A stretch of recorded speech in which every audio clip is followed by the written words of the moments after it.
Hey guys, I've decided to do a coil building video today. In the video I am going to show you how to actually build your coils, and if I have time at the end I might even show you how to install them into the dripper. If not, I will make a completely separate video with installing the coils into the dripper and wicking them and whatnot. But for today, let's just say we're going to do a coil building video. Now, the first thing you need when building your coils is some kind of kit. I have two different kits in front of me today. This one here is my Coil Master kit, this one is mine, and this here, in this groovy little dad stuff box, is my husband's kit. It is a good idea to have two separate kits because we often build coils at the same time, and both of us trying to use the same tools can get a little bit frustrating, so I bought my own Coil Master kit for that exact reason. So, first of all, the Coil Master kit has everything in it that you need to build your coils. It has your coil jig, it has, this is all part of the coil jig, it has an ohms reader, scissors, even has a little spool of camphor, you have tweezers, bendy tip tweezers, I'm not sure of the actual name of them, ceramic tip tweezers, two different screwdrivers, a Phillips head and a flathead, you have pliers, and you have wire cutters. In here, there is your hex screw, whatever it's called, Allen key I think people call them, hex screw, Allen key, I can't get the bloody thing back in now. So yeah, literally everything that you will need, apart from, well, to build your coils, obviously you'll need cotton when you come to wick them. So that's the Coil Master kit. Now, you can get everything separately and pull it together to make a kit, kind of like this one, if I move the camera up and out. Scissors, pliers down there, cutters, ceramic tip tweezers, which are in here, a little screwdriver set, ohms reader, wire, Swiss Army knife, always comes in handy. And then this coil jig. So it's already put together. The Kuro Concepts ones, you can buy different diameters. This one is it says it's a CW30, which will give you a 3mm diameter on your coil. So that is that one. In my Coil Master kit, excuse me, in my kit it's set up slightly differently. As you can see, there are three different parts to the coil jig. This is the main part, which you unscrew the top, you'll see why in a minute, and then you need to get this little red rubber block here, which in the top, oh, focus this time, excellent. You can see written on the top 15, 20, 25, 30, 35, 40. These give you the diameter of your coils, so that's a 1.5 all the way up to a 4mm diameter. I usually build 3mm, so I'm going to take that one out of there, and we pop that back in there, and then the little top that you unscrewed, you put it in there, grab the bottom part,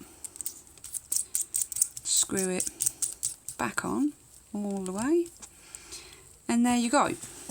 And then in the top here you need to grab the corresponding top, so a 3.0 or a 30, which is what we need, and that slots right on there like that. As you can see, if I turn it around and try to pop it, you can't get it in there because it doesn't match up.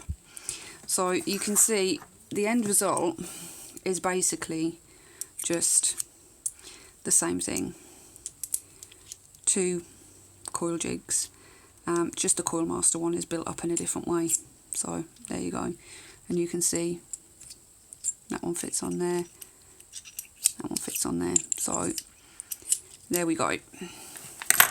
Now, before you even begin to start thinking about building your coil, you want to get a coil calculator. This I think helps if you've got something set in front of you. So if you get distracted by something, you know exactly what you were planning on doing, you can have it down there.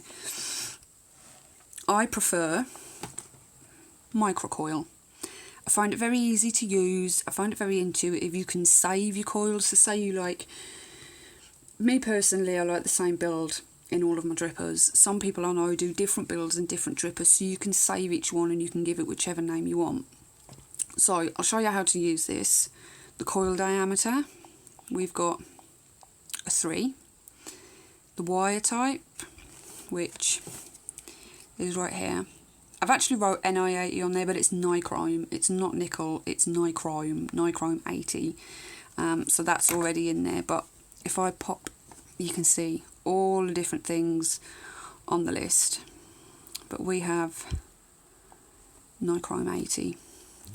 The wire diameter, well, if we look on there, it says it's 24 gauge. So 24 gauge wraps. I usually put 7.5 wraps on mine. It gives me the ohm that I'm aiming for. It gives me the vape I like, and I tend to stick with something once I find what I like. I'm not very adventurous. I'm not very experimental. I don't build Claptons or Aliens or Twisted or one single strand, dual coils, 7.5 wraps, whack it in, vape it, sorted. Next up, the coils. I do a dual coil, obviously. Many drippers, they do have the ability to shut off the airflow over one side, so you can put a single coil build in them, but I prefer 2. Wires, obviously just the one for me, but I'll show you on the coil jigs again in a minute. The Coil Master jig actually has 2 holes, so you could probably use that to make a parallel if you wanted to. The leg length, I generally don't change that because it doesn't make too much of a difference to me. Some people like their coils quite close to the posts, other people prefer them closer to the airflow. It's a personal preference. And the volts, we'll ignore that for now because that is just related to how warm your vape is and how many amps you'll pull. It's a useful tool to have to figure out the safety of your build if you are putting your coils on a mech mod. You need to know how many amps you're pulling on your battery. So here we have it, 0.24 ohm. That's good enough for me. It's low enough for me, it's what I like. So this will do all the calculating for you. Okay, sorts it all out, calculates it all for you. Excellent. Now you can see up here, it's telling you how warm your vape's going to be. Now this is telling me my vape is going to be a little bit cool. Green, I suppose. I've built coils that it said is green in the past and it's been a bit cool for me. So I want a warm vape. So let's take a wrap off. That brings me to 0.29. That's good enough, that'll do. But if we put it on a completely fresh battery, a 4.2 volt, it gives me 0.32. Now it's going to say it's a hot vape. That's what I like, a bit of warmth. I don't like it cold. Reminds me of menthol and I don't like menthol. Ugh. So there we have it. How many wraps, which is the main thing you need to know. How many wraps you're going to put on your coil. So, wire. I've got 2 bits pre-cut already because I'll let you into a little secret. I started to record this video and I've got this, I don't know, monkey grip thing I think it's called, holding my phone up, and literally just after I cut the wire I leaned forward to grab something and I knocked the whole thing over and my camera ended up facing my Coil Master bag, so I had to start again. So that's why I've already got a couple of bits of wire cut already, so we have them there, but I will show you the wire. I've got this on my wire because small spools like this are a pain in the arse. They unwind, the wire goes everywhere, it's a nightmare. Some places send you your wire with little things already like around them, like a dispenser type thing.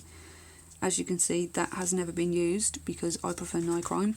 I should probably unwind that and put a little bit of nichrome on there, that would be good. So, as you can see, if I take that off a little bit, you might possibly be able to see that it will, you can see it there. It's starting to unwind. That's not what we want. It's messy, it's a pain in the backside to wind back on, and it can take a fair while to sort out. So, cutting your wire, even though I'm technically not going to cut some. Just pull it out, get a good decent length of wire, enough to make your coil and have enough leg length to install it in your dripper in the end.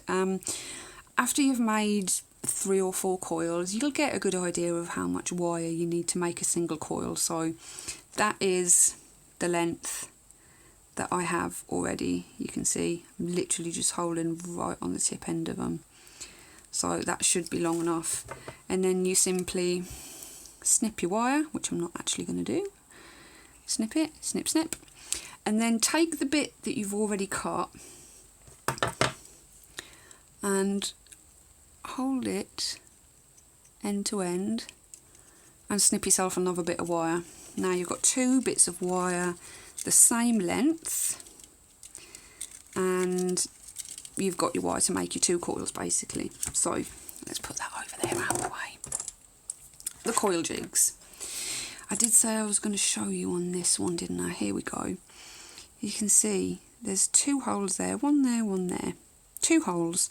So if you're looking to make a parallel, the Coil Master coil jig is probably the better one to use, because as you can see, this one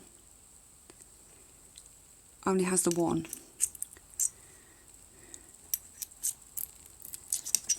Don't know what's going on there. That's better. So what you need to do is, if you look, if it focuses, which it might not because I might have it a bit close, there we go. If you see those 2 holes there, what you need to do is put your wire in through there like that. Now, is it going to focus? Is it not? It's probably not, because my phone is stupid. And then make sure you've got some wire poking out the end, and that's going to be the leg that you put through your dripper. Hold that down, so it's basically like that. Grab it and put one length on it, like that, if you can see.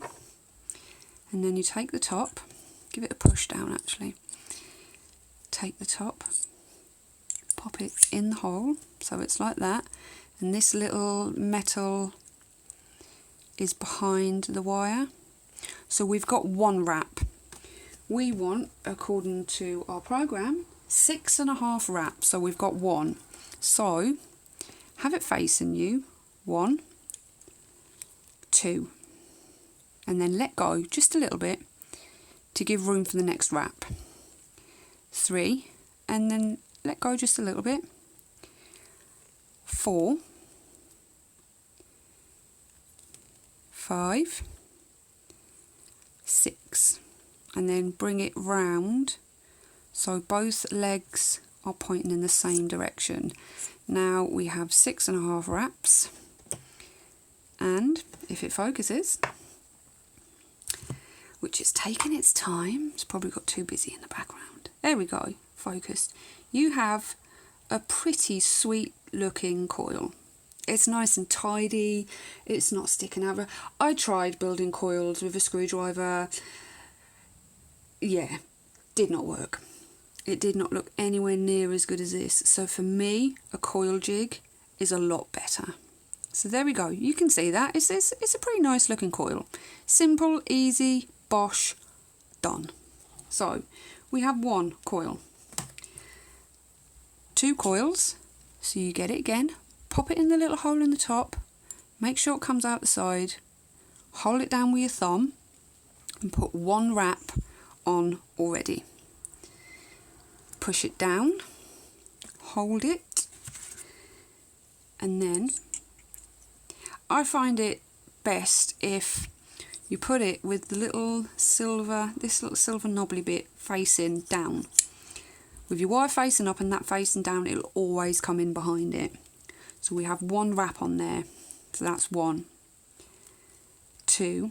Let it go, just don't pull it back like I just did because, you know, but just let it bounce back a bit so there's room for the next wrap of the coil. So that's 2, 3, 4,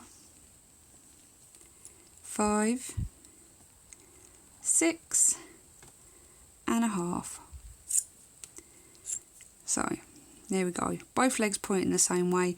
That leg is probably a little bit short. It's no big deal, but when you're first starting to build and install your own coils, I'd recommend having quite long legs on them because it will be a lot easier to get them installed in the dripper. So there we have it. If it focuses again. Come on, focus. No, it's not going to focus. It's been a pain in the arse. Ah, there we go. 2 coils. So we have 1 coil and we have 2 coils. 2 coils all ready to get installed into your dripper. Now this video has already hit 16 minutes, so I think what I'm going to do is end the video now we've built our coils, is end it. I will record another video showing how to install them into a dripper and how to wick and whatnot, but obviously you still need your kits for that, so I will do that a bit later on because yeah, video's getting a bit long. Okay, so there you go, you have your coils, you've got them built. Next up, getting them bad boys in your dripper.